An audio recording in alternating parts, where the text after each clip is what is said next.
श्री स्वामी समर्थ. मित्रांनो, एकदा अक्कलकोटमध्ये एक गरीब लाकूडतोड्या होता. तो रोज जंगलात जाऊन लाकडे कापायचा आणि ती विकून आपलं पोट भरायचा. तो स्वामींचा खूप मोठा भक्त होता. एकदा जंगलामध्ये खूप पाऊस पडला आणि त्याला एकही सुकं लाकूड तोडण्यासाठी मिळालं नाही. म्हणून तो रिकाम्या हाताने घरी परतला. तो खूपच दुःखी होता आणि रडत होता.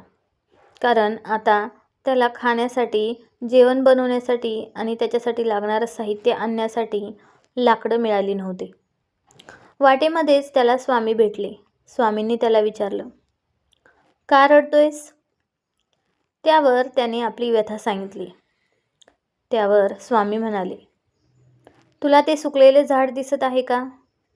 स्वामींनी त्याला एका जुन्या सुकलेल्या झाडाकडे बोट दाखवलं आणि सांगितलं, ते काप. लाकूडतोड्याने विचार केला की हे तर अगदी साधं झाड आहे.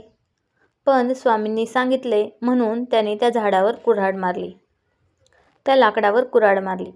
जशी त्याने कुऱ्हाड मारली तसं त्या लाकडातून सोन्याच्या मोहरा पडू लागल्या. लाकूडतोड्या थक्क झाला. त्याने स्वामींचे पाय धरले. स्वामी त्याला म्हणाले, हे सर्व धन तुझं आहे, कारण तुझा माझ्यावर विश्वास होता.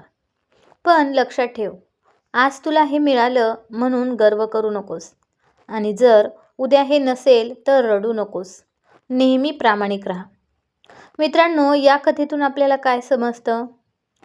जेव्हा आपल्याला स्वामी सांगतात, आपण पूर्ण श्रद्धेने एखादी गोष्ट मागतो आणि विश्वास ठेवतो की ते आपल्याला मिळणारच आहे, तेव्हा स्वामी आणि ब्रह्मांड ती गोष्ट आपल्यापर्यंत नक्कीच पोहोचवतात.